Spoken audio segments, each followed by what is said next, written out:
Good morning बच्चों। 8th class में हम कौन सा सब्जेक्ट पढ़ रहे हैं? साइंस सब्जेक्ट पढ़ रहे हैं, है ना। साइंस सब्जेक्ट में हमारा कौन सा लेसन है ना, 14वां लेसन हो रहा है, जिसका नाम है विद्युत धारा के रासायनिक प्रभाव। तो ये लेसन हमारा समाप्त हो गया था। अब हम इसके क्या करते हैं, अभ्यास के प्रश्न करते हैं।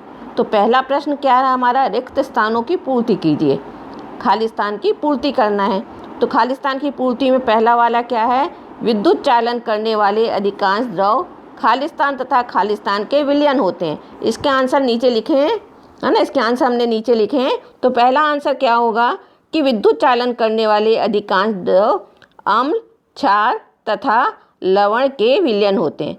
बी, किसी विलयन से विद्युत धारा प्रभावित होने पर खाली स्थान प्रभाव उत्पन्न होता है। तो कौन सा प्रभाव उत्पन्न होता है बच्चों?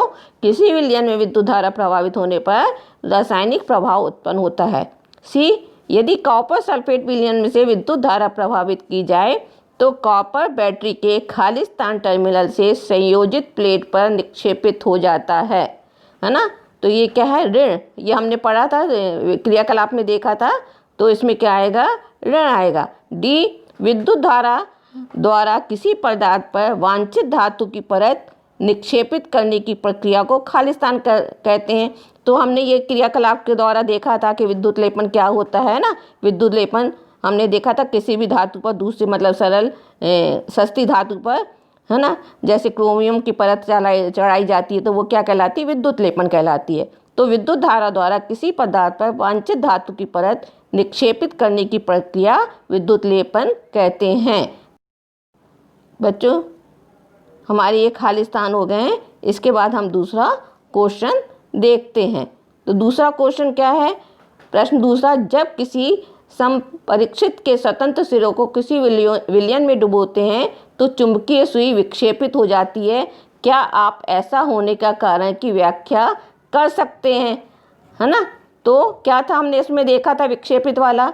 तो इसका आंसर होगा विलयन में विद्युत धारा के प्रभावित होने पर चुंबकीय सुई विक्षेपित होती है। तीसरा क्वेश्चन क्या है?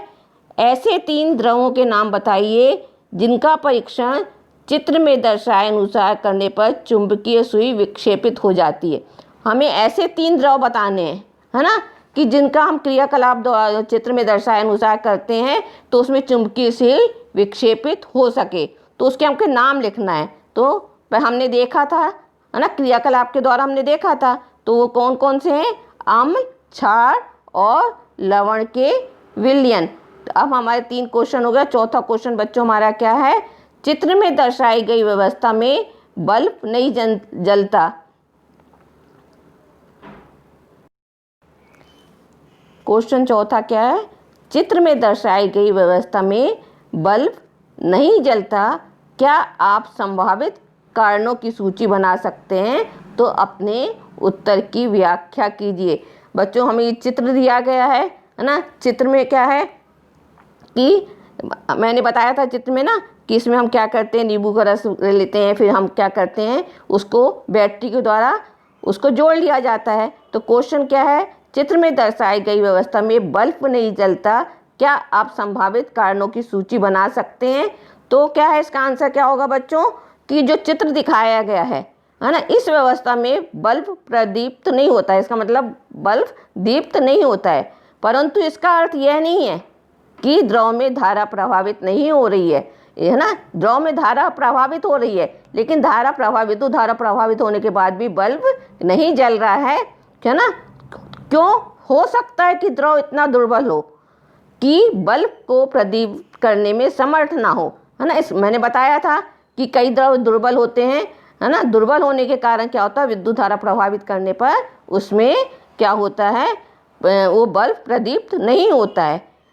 तो द्रव इतना दुर्बल हो कि बल्ब को प्रदीप्त करने में समर्थ ना हो, है ना। इसलिए विश्वसनीय जांच के लिए लेड का उपयोग किया जाता है, जो बहुत ही दुर्बल विद्युत धारा से भी प्रदीप्त हो जाता है। मतलब क्या है कि इसकी जांच करने के लिए किसका उपयोग किया जाता है? लेड का उपयोग किया जाता है ना। जो क्या है कि बहुत ही दुर्बल धारा मतलब बहुत ही दुर्बल हो विद्युत धारा तो भी बल्ब प्रदीप्त हो जाता है ना। एक हमने क्या इसमें ये भी पढ़ा था, है ना, कि चुंबकीय सुई जो है ना दुर्बल विद्युत धारा में भी क्या होता है कि जब दुर्बल उसमें दुर्बल द्रव में जब विद्युत धारा प्रवाहित की जाती है चुंबकीय सुई निक्षिप्त हो जाती है, विक्षेपित हो जाती है। इसका हमने ये भी पढ़ा था। और इसमें ये मतलब दूसरा क्या है, उसने पूछा था अपने उत्तर की व्याख्या कीजिए।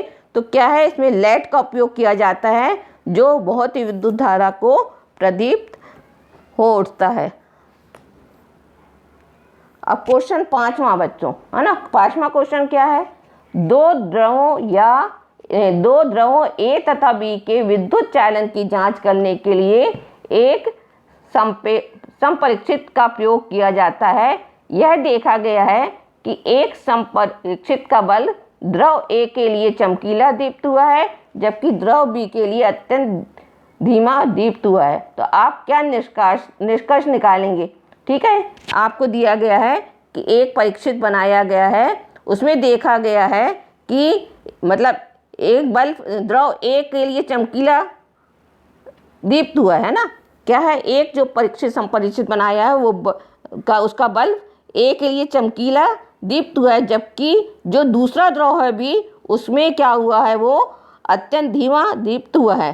तो इसमें निष्कर्ष निकाल सकते हैं। तो आपको ये 4 ऑप्शन दिए हैं, है ना, कि द्रव ए द्रव बी से अच्छा चालक है, दूसरा द्रव बी द्रव ए से अच्छा चालक है, तीसरा दोनों द्रवों की चालकता समान है, चौथा द्रवों की चालकता के गुणों की तुलना इस प्रकार नहीं की जा सकती। तो इसका आंसर कौन सा होगा बच्चों। क्योंकि द्रव ए द्रव बी से अच्छा चालक है ना। द्रव जो ए है बी से अच्छा चालक है, इसलिए क्या है कि जो संपरीक्षित क्षेत्र बल द्रव ए का है वो चमकीला दीप्त होता है और जो द्रव बी है वो क्या है, अच्छा मतलब चालकता के गुणों में क्या है, वो दुर्बल है। इसलिए क्या होता है कि वो बी अत्यंत धीमा दीप्त होता है और संपरीक्षित का बल द्रव ए के लिए चमकीला दीप्त होता है। 6वां क्वेश्चन बच्चों क्या है, क्या शुद्ध जल विद्युत का चालन करता है, यदि नहीं तो इसे चालन बनाने के लिए हम क्या करते हैं। तो क्या है, शुद्ध जल विद्युत का चालन नहीं करता। शुद्ध जल क्या है, हमने देखा था जो अशुद्ध जल रहता है, जो जिसमें लवण नहीं रहते हैं, तो वो क्या है, वो शुद्ध जल कहलाता है। तो वो शुद्ध जल विद्युत का चालन नहीं करता है। उस शुद्ध जल को अच्छा चालक बनाने के लिए हम क्या करते हैं, उसमें कुछ बूंदे तनु सल्फ्यूरिक अम्ल की डाल देते हैं।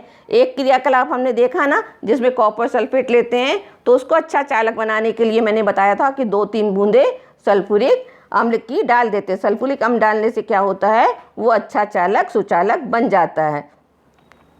7वां क्वेश्चन बच्चों क्या है, आग लगने के समय फायरमैन पानी की हौज पाइपों का उपयोग करने से पहले उस क्षेत्र की मुख्य विद्युत आपूर्ति को बंद करते हैं।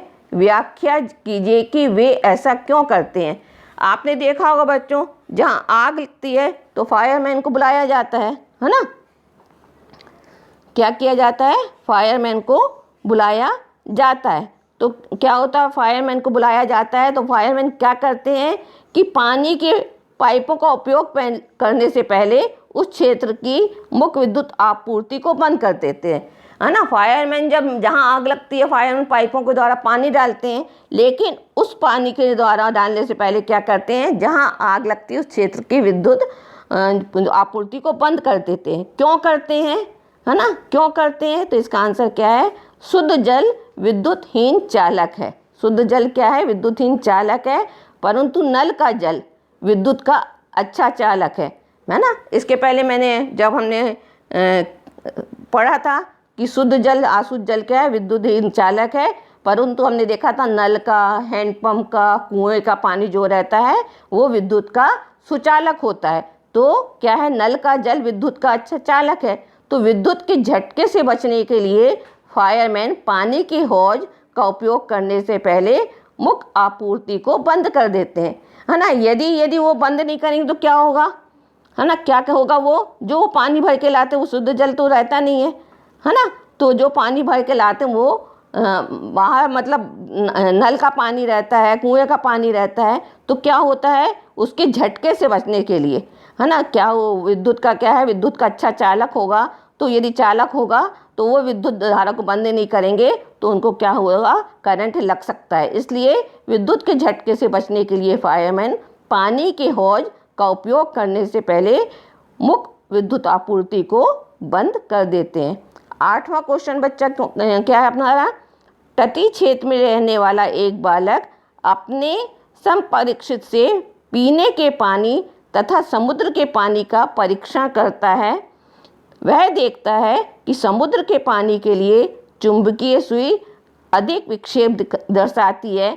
क्या आप इसके कारण की व्याख्या कर सकते हैं, है ना। मतलब तटीय क्षेत्र में रहने वाला जो एक बालक है वो क्या करता है, परीक्षित से क्या करता है, पीने के पानी का और समुद्र के पानी दोनों का परीक्षण करता है। तो परीक्षा करने पर क्या देखता है कि समुद्र के पानी के लिए चुंबकीय सुई अधिक विक्षेप दिखाती, जो समुद्र का पानी है ना, उसके तो चुंबकीय सुई से परीक्षण करता है तो वो अधिक विक्षेप दिखाती है। तो इसका कारण क्या है, तो इसका कारण क्या है बच्चों, इसका आंसर हुआ समुद्र के पानी में लवणों की संघनता अधिक होती है ना। समुद्र के पानी में आपने देखा होगा लवण अधिक मिले रहते हैं। समुद्र का पानी क्या होता है ना, नमकीन होता है। समुद्र के पानी लवण के कारण क्या होता है, उससे नमक भी बनाया जाता, हमने पढ़ा ना। तो समुद्र के पानी में लवणों की संघनता क्या होती है, बहुत अधिक होती है। इस कारण चुंबकीय सुई अधिक विक्षेपित हो जाती है।